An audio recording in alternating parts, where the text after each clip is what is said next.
بسم اللہ الرحمن الرحیم۔ السلام علیکم پیارے دوستو۔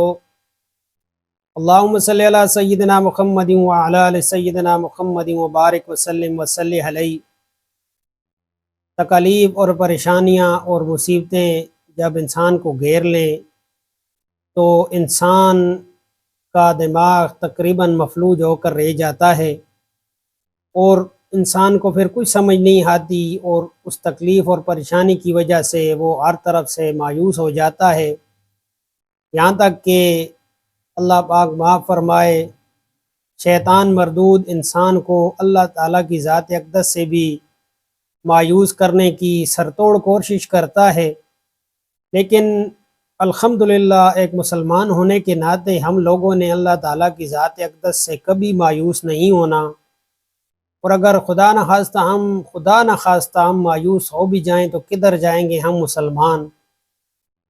کہ ہمارا عقیدہ اور یقین یہی ہے کہ ساری مشکلیں اور پریشانیاں اور تکلیف دور کرنے والی ذات صرف اور صرف اللہ تعالیٰ کی ہے، اور کوئی نہیں جو ان تکلیف اور پریشانیوں کو دور کرے۔ انشاءاللہ میں آج آپ دوستوں کے سامنے ایک بہترین اور مجرب عمل آپ لوگوں کو بتا رہا ہوں۔ اگر آپ لوگ اس پر عمل کریں تو آپ کے گھر میں، آپ کے مال اولاد میں، آپ کی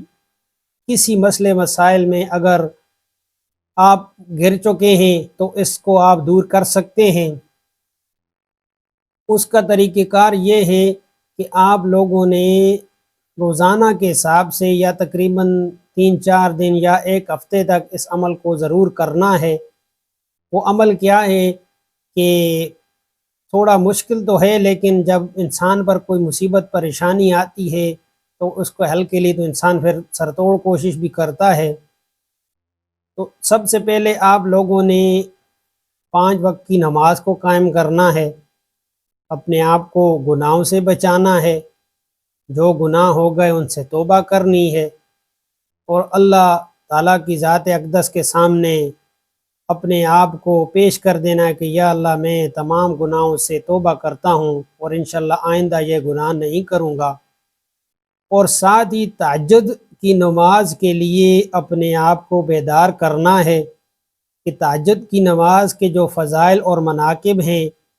ان کو اگر زبان سے بیان کیا جائے اور انسان ان کے فضائل بیان کرنا شروع کر دے تو انتہائی مشکل ہے۔ اور جو عمل اور طریقہ کار یہ ہے کہ آپ لوگ اٹھ کر تہجد کی نماز کے جتنے نوافل ہو سکتے ہیں، یعنی 4 پڑھ سکتے ہیں، 6 پڑھ سکتے ہیں، 8 پڑھ سکتے ہیں، ان کے پڑھنے کے بعد 2 رکعت صلاۃ الحاجت پڑھنی ہے۔ اور پہلی رکعت میں آپ لوگوں نے سورہ کافرون یعنی قل یا ایھا الکافرون کی صورت کو 11 مرتبہ پڑھنا ہے، اور دوسری رکعت میں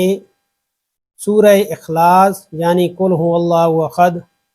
کو 11 مرتبہ پڑھنا ہے، اور اس کے بعد سلام پھیر کر 11 مرتبہ درود شریف پڑھ کر، اور یہ جو عمل ہے کہ یہ دعا حسبنا اللہ و نعم الوکیل، حسبنا اللہ و نعم الوکیل، اس کو 500 مرتبہ پڑھنا ہے، اور اس کے بعد پھر 11 مرتبہ درود شریف پڑھ کر اللہ کے حضور گڑگڑا کر اپنے آپ کو عاجز بنا کر اور پورے خلوص دل کے ساتھ اپنی حاجت کے لیے، اپنی مشکل کے لیے، اپنی پریشانی کے لیے دعا کرنی ہے۔ تو انشاءاللہ تعالی اللہ تعالیٰ کے فضل و کرم سے، اللہ تعالیٰ کی مہربانی سے آپ کا مسئلہ، آپ کی پریشانی، چاہے وہ کوئی بھی ہو، مالی مسائل ہوں، اولاد کا مسئلہ ہو، یعنی کسی قسم کا کوئی بھی مسئلہ ہو تو انشاءاللہ ضرور حل ہوگا۔ اور اگر آپ لوگ اس پر عمل کریں تو انشاءاللہ آپ کو بہت سے فوائد بھی ملنے والے ہیں۔ لیکن جو میں نے صورت آپ لوگوں کے سامنے پہلے عرض کر دی کہ اپنے آپ کو گناہوں سے بھی بچانا ہے، صرف وظائف اور عملیات پر رہ کر ہی کام کرنا یا ان کو کرنے سے مسائل حل نہیں ہوتے۔ مسائل کے حل کے لیے میرے پیاروں سب سے پہلے گناہوں کو چھوڑنا ہوگا اور اپنے آپ کو گناہوں سے بچانا ہوگا، تو انشاءاللہ آپ لوگوں کے تمام مسائل اللہ کے فضل سے حل ہو جائیں گے۔ تو ایک بہترین وظائف اور بہترین عمل کے ساتھ آپ دوستوں کے ساتھ انشاءاللہ پھر ملاقات ہوگی۔ اپنا بہت سارا خیال رکھیے گا۔ اللہ نگہبان۔